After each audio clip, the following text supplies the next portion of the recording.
আজকে দীঘার সেকেন্ড দিন। তো আজকে কোথায় কোথায় গেলাম, কী কী এনজয় করলাম সেটা জানতে হলে দেখতে থাকো, পুরো ভিডিওটা দেখো সাথে থেকে।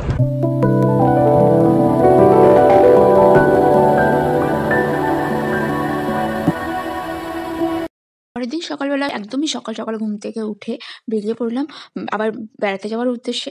আর এবারে গেছিলাম ভোরবেলাতে মোহনার দিকে। তো দেখো সবাই মিলে টোটো করে যাচ্ছি মোহনার দিকে। এদিকে সূর্যও আস্তে আস্তে উঠছে। তো এবারে মোহনাতে পৌঁছে গেছি, এবার সবাই মিলে যাচ্ছি সমুদ্রের দিকে। তো এখানে এসেই সবাই স্টার্ট করে দিয়েছে সমুদ্রের এই সৌন্দর্যটাকে উপভোগ করতে।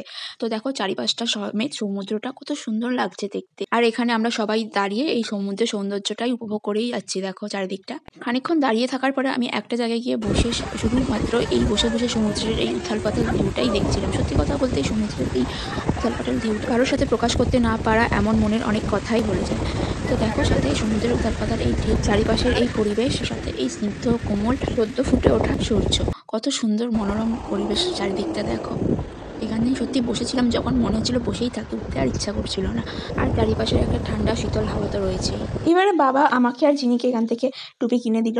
এবারে টুপি কিনে আবার যাচ্ছি সমুদ্রের দিকে। অ্যাকচুয়ালি তখন তো আমরা জাস্ট সৌন্দর্যই উপভোগ করে যাচ্ছিলাম, ফটো তো তোলাই হয়নি, তাই এবার যাচ্ছি ফটো তুলতে। এবার এদিকে জিনিয়ারাও ঘোড়ায় চাপলো, ঘোড়া চেপে ঘোড়ার সামনে দাঁড়িয়ে পোজ দিয়ে ফটো তুলছিল।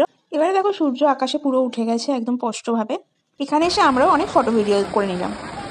আমি তো করলাম, এর সাথে আমার ভাইয়ের বউ আরো সবাই সকলে মিলে আলাদা আলাদা ভিডিও ফটো তুললাম, একসাথে ফটো তুললাম অনেক। এবারে দেখো আমার ভাইয়ের বউ এখানে ঝিনুক করাচ্ছে সমুদ্রে এসে, বাচ্চারা যথারীতি যেটা করে থাকে। এখানে দেখি একটা মাছ মরে পড়ে রয়েছে, কি মাছ বলে এটাকে আমি জানি না, কিন্তু মাছটা মরে গেছে।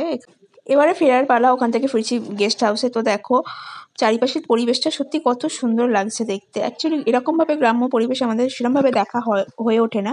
তো সত্যি চারিপাশের পরিবেশটা খুব সুন্দর লাগছিল দেখতে। এবারে ওখান থেকে ফিরে রুমে এসে টিফিন করে নিলাম। টিফিনে ছিল দেখো ডিম টোস্ট। এবারে টিফিন করে আমরা সকলে বলতে আমাদের জেনারেশনের সকলে আমরা চলে গেলাম তেজপুরে। আর মায়েদের জেনারেশনের সকলে এই নিউ দীঘাতেই ছিল, নিউ দীঘার সমুদ্রেতে নেমেছিল।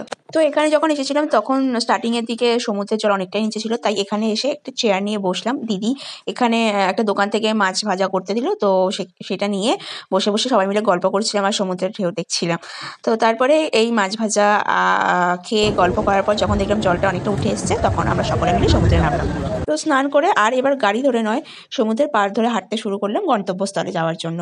কারণ এই সমুদ্রের পাশ থেকে যেতে যেতে গল্প করতে করতে আমরা যাচ্ছিলাম, আর সমুদ্রের যে টোটাল দৃশ্যটা সেটাও দেখতে দেখতে যাচ্ছিলাম। তো যেতে যেতে পথে কিছু স্ট্যাচু পড়লো, তো সেগুলোরও একটু ভিডিও ক্লিপ নিয়ে নিলাম।